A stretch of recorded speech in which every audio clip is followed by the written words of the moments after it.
Hey guys, welcome back to learn with Rajni. Friends, आज हम पढ़ने वाले हैं कन्फ्यूजेबल वर्ड्स। आज की हमारी क्लास कन्फ्यूजेबल वर्ड्स पार्ट 3 है। जिन स्टूडेंट्स ने कन्फ्यूजेबल वर्ड्स पार्ट 1 और 2 नहीं देखा है, डिस्क्रिप्शन में आपको लिंक मिल जाएगा। आप कन्फ्यूजेबल वर्ड्स पार्ट 1 एंड 2 भी देखें। और उसी सीरीज को आगे बढ़ाते हुए आज हम करने वाले हैं कन्फ्यूजेबल वर्ड्स पार्ट 3। कुछ और कन्फ्यूजेबल वर्ड्स देखेंगे और उनको एग्जाम्पल्स से समझेंगे। तो कन्फ्यूजेबल वर्ड्स को देखकर आपको कंफ्यूज होने की जरूरत नहीं है। स्टार्ट करेंगे। 4 सिमिलर वर्ड्स हैं, काफी कंफ्यूजिंग हैं और एग्जाम में आते हैं। कई बार एग्जाम में पूछा हुआ है, इवन एसएससी के एग्जाम में भी आया हुआ है, कई बार एग्जाम में आ चुके। ये 4 वर्ड्स हैं। देखिए, यहाँ पे जो भी स्टडी मटेरियल मैं ले रही हूँ स्पेशली वोकेब के लिए, वो सारी वोकेब जो है वो एग्जाम ओरिएंटेड ही है। आपको एक भी वर्ड को मिस नहीं करना है। तो आप स्क्रीन पे 4 वर्ड्स देख रहे हैं। एंटीपैथी, सिंपैथी, एम्पैथी और अपैथी। एंटीपैथी किसे कहेंगे? एंटीपैथी होती है घृणा, नापसंद करना या घृणा। A strong feeling of not liking somebody या समथिंग। किसी चीज को या किसी आदमी को पसंद नहीं करने की वो जो फीलिंग होती है ना, बहुत गहरी फीलिंग, उसको एंटीपैथी कहते हैं। तो सीधा सीधा हम कहेंगे कि घृणा। सिंपैथी कहेंगे सहानुभूति को। An understanding of other people's feelings specially their problems. दूसरे लोगों की फीलिंग्स को समझना, ठीक है, उस अंडरस्टैंडिंग को क्या कहते हैं? सिंपैथी। स्पेशली दूसरों की प्रॉब्लम्स को समझना, उसको सिंपैथी कहेंगे, मीन्स सहानुभूति। एम्पैथी, देखो सिंपैथी और एम्पैथी दोनों का मीनिंग सहानुभूति है। दोनों में एक माइनर सा डिफरेंस है, और वो माइनर सा डिफरेंस क्या है? एम्पैथी होती है the ability to imagine how another person is feeling and so understand his her mood। Sympathy होती है कि अंडरस्टैंडिंग, ठीक है, दूसरे लोगों की फीलिंग्स को या उनकी प्रॉब्लम्स को समझने की जो हमारी अंडरस्टैंडिंग है, उसको सिंपैथी कहेंगे। एम्पैथी होती है दूसरे लोगों की फीलिंग्स, ठीक है, या फिर उनके मूड को समझने की जो एबिलिटी है, एबिलिटी होती है एम्पैथी, और अंडरस्टैंडिंग होगी सिंपैथी। क्लियर है? फिर है एपैथी। एपैथी होता है उदासीनता। एपैथी किसे कहेंगे? उदासीनता। The feeling of not being interested in और एंथुजियास्टिक अबाउट एनीथिंग, ठीक है, किसी भी चीज के प्रति क्या अनइंटरेस्टेड होना, मतलब इंटरेस्ट ना दिखाना, यानी उदासीन रहना। तो उस उदासीनता को हम कहेंगे एपैथी। तो एंटीपैथी, सिंपैथी, एम्पैथी और एपैथी, चारों का मीनिंग आपको यहाँ पे क्लियर करना है। काफी बार एग्जाम में आए हुए हैं ये चारों प्रश्न, चारों जो वर्ड्स हैं वो।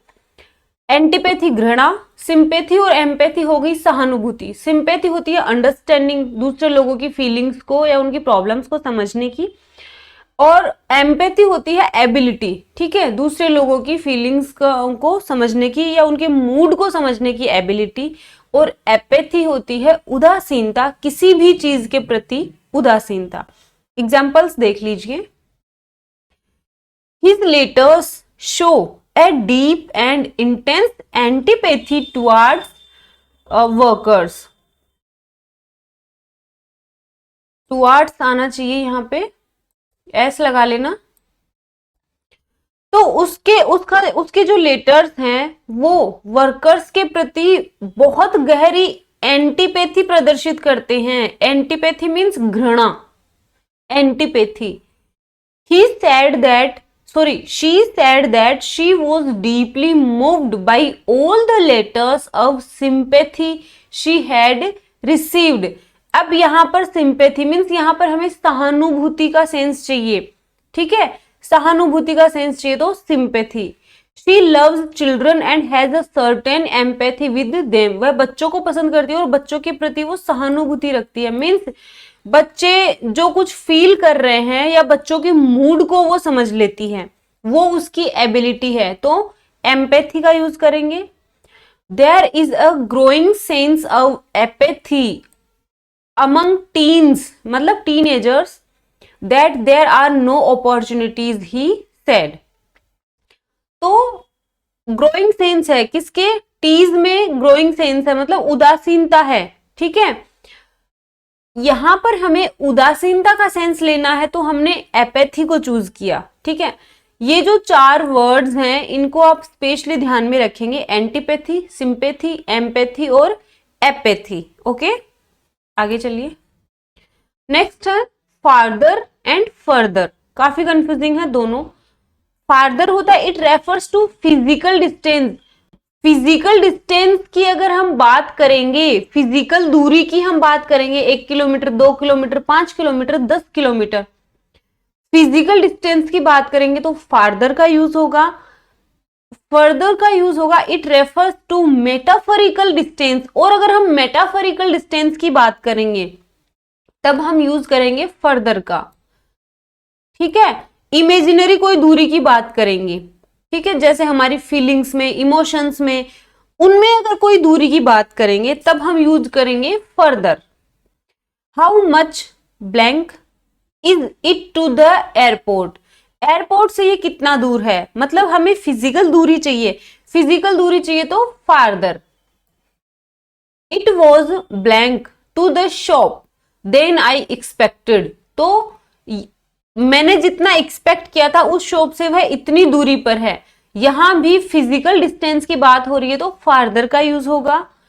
Every day she sinks further and further into depression, अब ये फीलिंग्स है, ठीक है, डिप्रेशन की बात हो रही है, तो डिप्रेशन में अगर हम डिप्रेशन में वो जाती जा रही है, चलती जा रही है, तो डिप्रेशन में चलने की जो दूरी है उसके लिए हम यूज करेंगे फर्दर का। यहां पे हम फिजिकल डिस्टेंस के वाले फार्दर का यूज नहीं करेंगे। ये जो माइनर डिफरेंस होते हैं ना, इन्हीं से आपका क्वेश्चन सही होगा। Okay, if you wish to take the matter further, अगर इस मैटर को तुम फर्दर आगे बढ़ाना चाहते हो तो ये स्टेट है आगे बढ़ाने की, तो फिजिकल डिस्टेंस नहीं है, मेटाफोरिकल डिस्टेंस है। मेटाफोरिकल डिस्टेंस के लिए फर्दर का यूज होगा। You can file charges against him.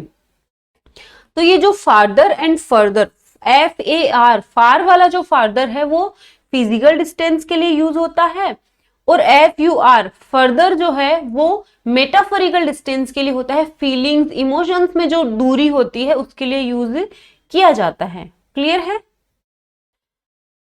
आगे चलिए। ये इजी है, आई होप सब लोगों को ये आता होगा, बट स्टिल मैंने इसमें एग्जाम्पल्स लिए हैं।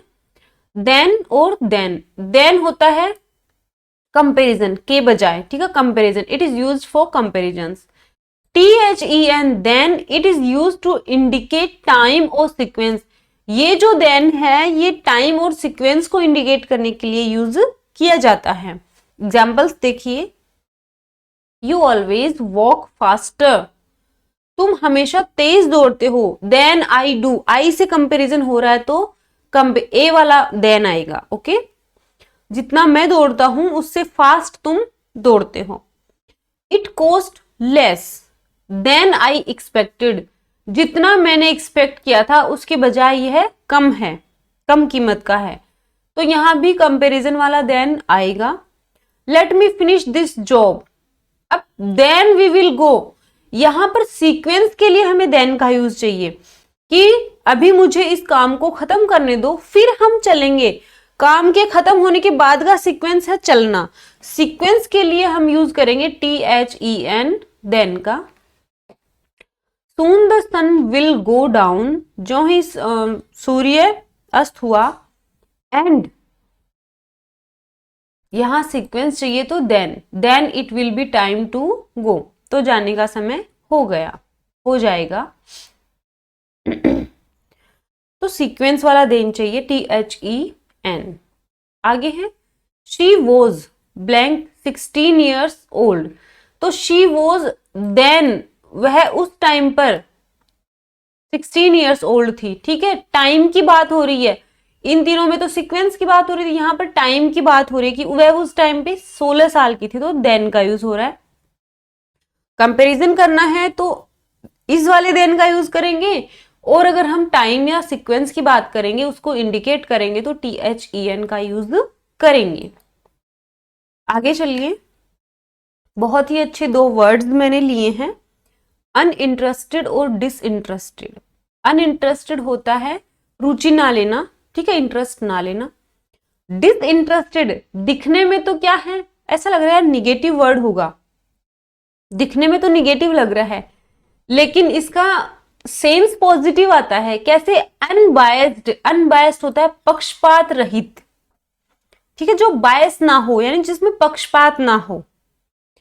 He is completely uninterested in sports. वह पूरी तरह से स्पोर्ट्स में क्या है? अनइंटरेस्टेड है, रुचि नहीं लेता है। Gaurav is blank in the study of science. Gaurav science की स्टडी में डिसइंटरेस्टेड है या अनइंटरेस्ट? साइंस की स्टडी में वो पक्षपात रहित है या फिर रुचि नहीं लेता है? अनइंटरेस्टेड, रुचि नहीं लेता है। A blank leader of the party always commands respect from his followers. तो एक जो डिसइंटरेस्टेड लीडर है, मतलब पक्षपात रहित, जो किसी का पक्षपात नहीं कर, जो किसी में भी पक्षपात नहीं करता, सबको समान रूप से देखता है, ऐसा जो लीडर है, नेता है पार्टी का, वो हमेशा दूसरों, उसके जो फॉलोवर्स हैं, उनसे रेस्पेक्ट प्राप्त करता है। यहां पर डिसइंटरेस्टेड आएगा। डिसइंटरेस्टेड लीडर मीन्स पक्षपात रहित नेता, यानी जो किसी में भी पक्षपात ना करे। ओके, तो ये डिसइंटरेस्टेड जो है वो दिखने में तो निगेटिव वर्ड लग रहा है, लेकिन इसका सेंस पॉजिटिव वे में है। ओके, आगे चलिए। 3 वर्ड्स हैं, एमिग्रेंट, एमिग्रेट, इमिग्रेट और माइग्रेट। ई वाला जो एमिग्रेट है, इसको समझोगे एग्जिट से। एग्जिट यानी चले जाना, तो move away from one's country. Emigrant exit कर दिया, खुद की कंट्री को छोड़ के एग्जिट चले गए, तो वो एमिग्रेंट हो गए।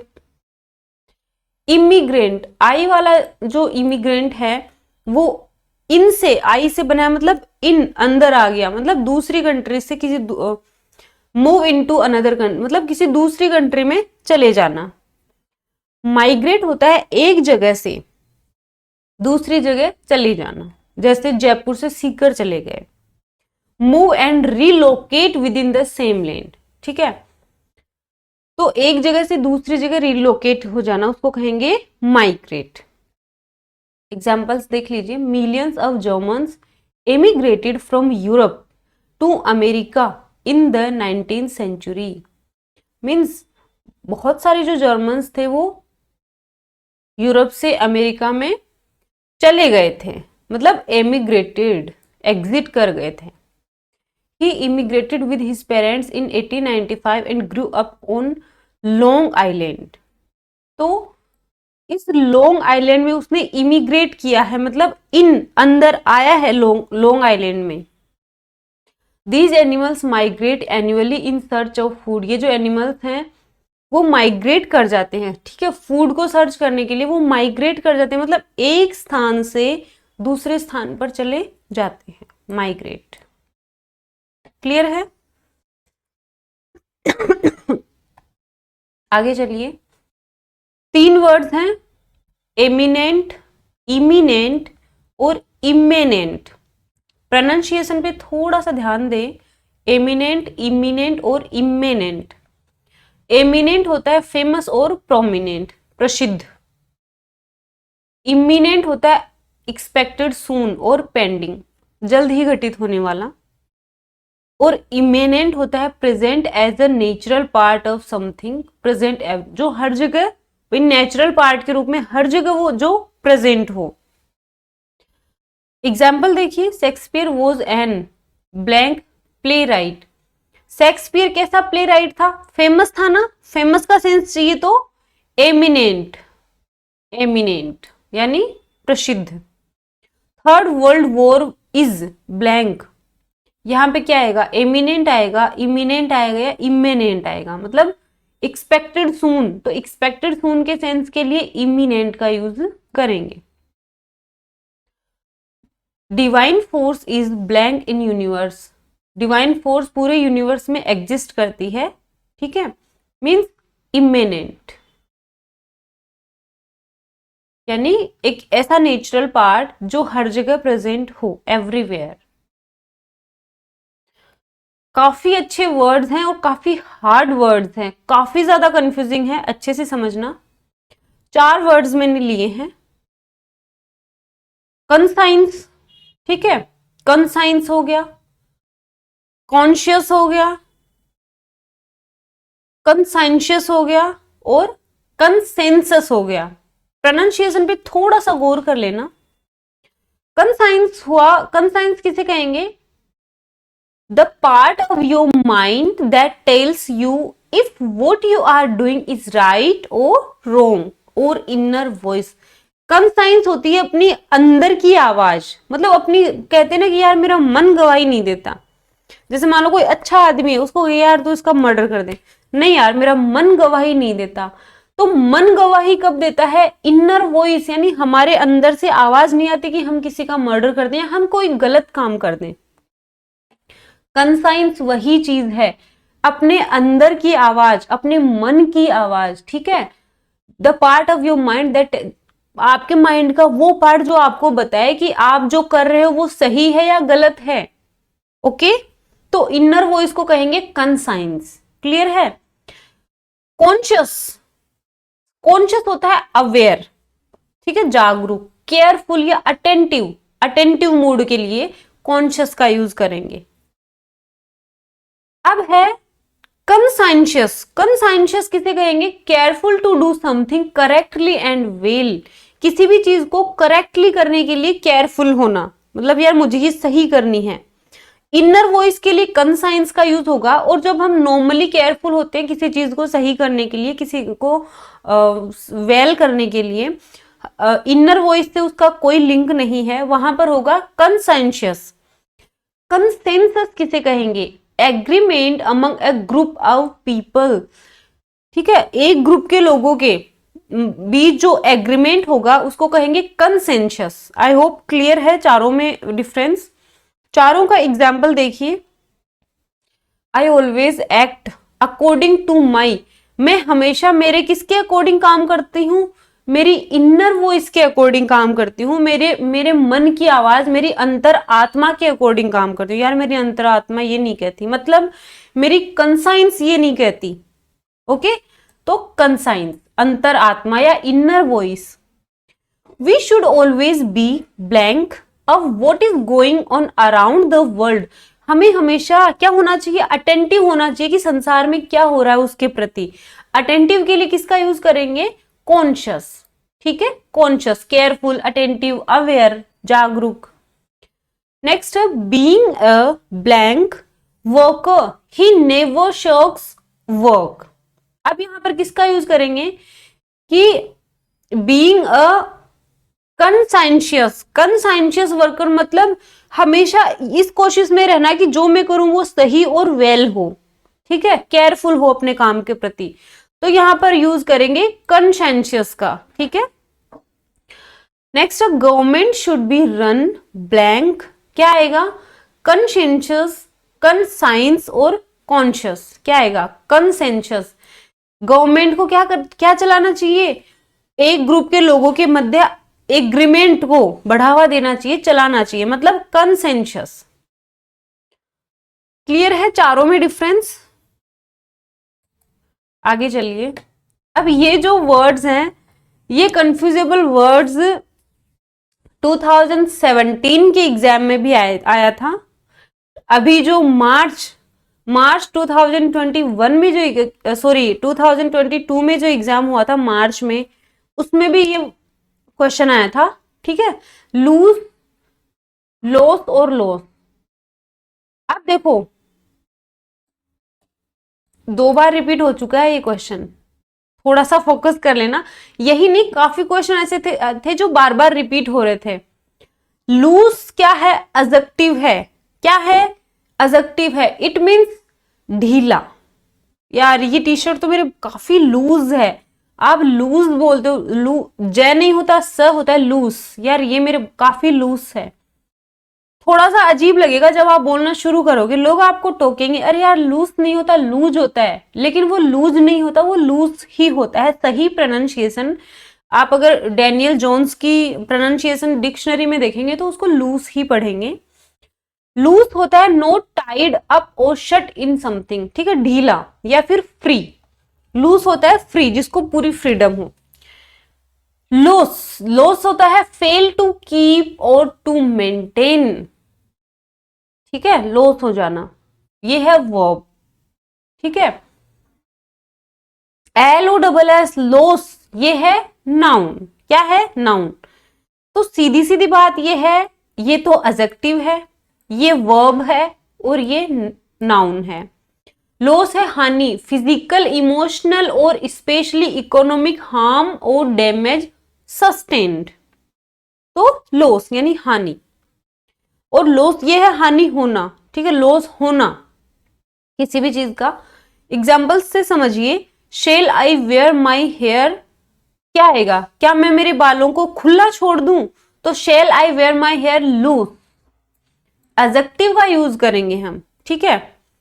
अब यहां पर हेयर लॉस की बात नहीं हो रही है, बालों के झड़ने की बात नहीं हो रही है, बालों को ओपन खुला छोड़ने की बात हो रही है। आप सेंस से समझिए सेंटेंस को। बालों के झड़ने की अगर बात होती तो ये वाला लॉस आता, हेयर लॉस, लेकिन यहां पर बालों के खुला छोड़ने की बात है तो LOOSE आएगा, loose. We can not afford to blank any more senior members on staff, हम अफोर्ड नहीं कर सकते क्या, हमारे सीनियर जो मेंबर्स हैं स्टाफ के, उनके लॉस को, उनको उनके खोने को, LOSE। अब आप कहोगे कि मैम LOSS क्यों नहीं आएगा, हमें क्या चाहिए, इन्फिनिटिव चाहिए। Infinitive two plus verb first होती है, तो टू यहां पर है तो वर्ब कहां है, ये हमें वर्ब चाहिए, afford to loss. No bank would be willing to underwrite such a loss, noun चाहिए, हानि। क्लियर है। 3 वर्ड्स लिए हैं काफी अच्छे, सेम प्रोनाउंसिएशन है तीनों का, आइडल, आइडल और आइडल। IDLE, आइडल होता है lazy, not wanting to work hard या फिर लेजी, सुस्त। IDEAL, आइडल होता है द बेस्ट पॉसिबल या परफेक्ट, जो कोई परफेक्ट चीज होती है ना, एकदम आदर्श, उसे आइडल कहेंगे। IDOL, आइडल क्या किसे कहेंगे, a statue that people treat as a god, ठीक है, भगवान की मूर्ति को आइडल कहते हैं। ये IDOL, आइडल मूर्ति होती है। अ पर्सन और thing that is loved and admired very much, या फिर कोई ऐसा व्यक्ति या वस्तु जिसे लोगों के द्वारा बहुत ज्यादा प्यार किया जाए, पसंद किया जाए या प्रशंसा की जाए, वो होता है IDOL, आइडल। एग्जाम्पल देखिए, ही नेवर स्टेड, वह कभी भी नहीं रहता है, क्या नहीं रहता है, लेजी नहीं रहता है, मतलब आइडल, IDLE फॉर लॉन्ग, ज्यादा समय तक वो आइडल नहीं रहता है, मीन्स लेजी नहीं रहता है, बिना काम के नहीं रहता है। His apartment would be an ideal place to stay, यानी परफेक्ट प्लेस, तो परफेक्ट वाला आइडल चाहिए, उसका अपार्टमेंट रहने के लिए परफेक्ट प्लेस है। नेक्स्ट है, she has been my blank since I was a child, जब से मैं बच्ची थी तब से वो मेरी क्या रही है, आइडल रही है, यानी मेरी फेवरेट पर्सन रही है, जिसकी मैं प्रशंसा करती हूं, जिसको मैं चाहती हूं, आइडल, IDOL। नेक्स्ट है हेयर, एयर और हेयर, हेयर, एयर और हेयर। हेयर आप जानते हो, बाल। एयर होता है उत्तराधिकारी, a person who has the legal right to receive somebody's property, money और title when that person dies. उत्तराधिकारी, जब कोई मर जाता है तो उसकी प्रॉपर्टी, मनी सारा उससे मिल जाना। हेयर होता है रैबिट के जैसा, मतलब रैबिट समझ लीजिए, an animal like a large rabbit, जो साइज में बड़ा रैबिट होगा उसको हेयर कहेंगे। एग्जाम्पल देखिए, her blonde blank falls over her eyes, मतलब hair, her blonde hair falls over her eyes, उसके बाल उसकी आंखों पे गिर रहे थे, गिरते हैं। At the age of 20 he fell heir to a large estate, 20 साल की उम्र में ही वह बड़े एस्टेट का क्या बन गया, उत्तराधिकारी बन गया। तो उत्तराधिकारी का सेंस चाहिए तो HEIR एयर चाहिए। AIR एयर अलग होता है, HEIR दोनों का प्रोनाउंसिएशन सेम है। An hare is an animal that runs very fast, तो हेयर एक एनिमल है जो बहुत फास्ट दौड़ता है। तो ये आज की हमारी क्लास हुई कंप्लीट। आज मैंने आपको कन्फ्यूजेबल वर्ड्स करवाए हैं, काफी इंपॉर्टेंट कन्फ्यूजेबल वर्ड्स लिए हैं और काफी हार्ड भी थे उनमें से। कोशिश की है, हर वर्ड का एग्जाम्पल भी ली है और हर वर्ड को जितना इजी बना सकती हूँ उतना मैंने बनाया है। आई होप आपको आज की क्लास अच्छी लगी होगी। फ्रेंड्स, अगर क्लास अच्छी लगी है तो प्लीज इसको लाइक करें, ज्यादा से ज्यादा शेयर करें, और अगर आपने लर्न विद रजनी को सब्सक्राइब नहीं कर रखा है तो लर्न विद रजनी को सब्सक्राइब कर लें। मिलते हैं नेक्स्ट क्लास में, तब तक के लिए बाय बाय।